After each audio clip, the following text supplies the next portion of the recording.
बिस्मिल्लाहिर्रहमानिर्रहीम। अस्सलाम वालेकुम।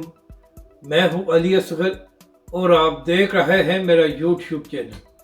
चीफ जस्टिस के फैसले पर मुफ्ती तकी उस्मानी साहब का मौक़िफ़ आ गया और तहरीक लब्बैक पाकिस्तान की कौमी असम्बली में 5 और सूबाई असम्बलियों में 16 सीटें।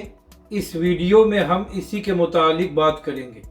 नाज़रीन कराम, पिछले कई दिनों से चीफ जस्टिस काजी फाजिसा के फैसले पर बहस हो रही है और जयद उलमाए कराम ने इस फैसले को मुतनाज़ा करार दिया है और कहा है कि यह फैसला आइन के मुताबिक नहीं है। यहाँ तक कि नाज़रीन कराम, मुफ्ती मुनीबुर रहमान साहब, डॉक्टर आसिफ जलाली साहब और मुफ्ती हनीफ कुरैशी साहब ने भी इस फैसले के हवाले से यही कहा है कि यह फैसला काबिल एतराज़ है और पाकिस्तान के आइन के मुताबिक नहीं है।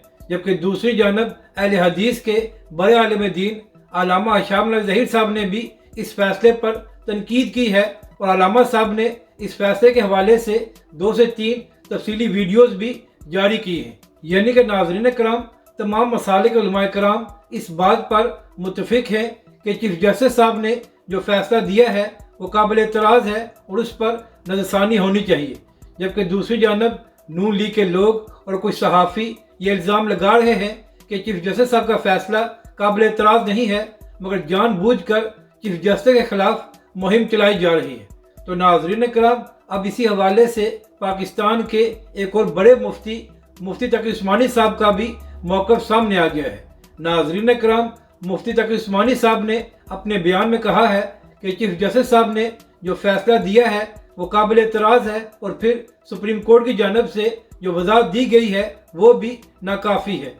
नाज़रीन कराम, मुफ्ती तकी उस्मानी साहब ने अपने बयान में यह भी कहा कि हमारी राय यही है कि इस फैसले पर नज़रसानी होनी चाहिए और जो पैरा 2 से लेकर पैरा 10 तक बहस की गई है वो भी गैर ज़रूरी है और उसको भी हज़फ होना चाहिए ताकि गलतफहमी पैदा ना हो। यानी कि नाज़रीन कराम, पाकिस्तान के 2 बड़े मुफ्तियान कराम, मुफ्ती मुनीबुर रहमान साहब और मुफ्ती तकी उस्मानी साहब ने भी यही बात की है कि चीफ जस्टिस साहब का फैसला काबिल एतराज़ है। तो जो लोग ये कह रहे थे कि काजी फाजिसा के खिलाफ एक मुहिम चलाई जा रही है, तो क्या अब वही सहाफ़ी मुफ्ती मुनीबुर रहमान साहब और मुफ्ती तकी उस्मानी साहब पर भी यही इल्ज़ाम लगाएंगे कि इन लोगों ने भी काजी फाजिसा के खिलाफ मुहिम चलाई है? यानी कि नाज़रीन कराम, जब इन लोगों के पास कोई जवाब नहीं होता तो फिर ये इल्ज़ाम लगाते हैं कि मुहिम चलाई जा रही है।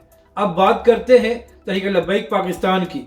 तो नाज़रीन कराम, तहरीक लब्बैक के ज़राए इस बात का दावा कर रहे हैं कि तहरीक लब्बैक पाकिस्तान जो कौमी असम्बली से 5 और सूबाई असम्बलियों से 16 सीटें जीती थी, तो इस हवाले से तहरीक लब्बैक पाकिस्तान और हाफिज़ साद रिजवी से रब्ता किया गया है और तहरीक लब्बैक पाकिस्तान और हाफिज़ साद रिजवी से ये कहा गया है कि अगर तहरीक लब्बैक पाकिस्तान हमारे साथ चलने को तैयार है तो फिर तहरीक लब्बैक पाकिस्तान को ये सीटें मिल जाएंगी, वरना तहरीक लब्बैक पाकिस्तान को कुछ नहीं मिलेगा।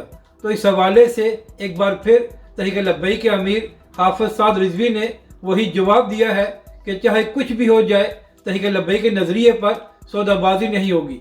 यानी कि नाज़रीन कराम, सिर्फ सीटें लेने के लिए तहरीक लब्बैक के अमीर हाफिज़ साद रिजवी ने डील करने से इनकार कर दिया है।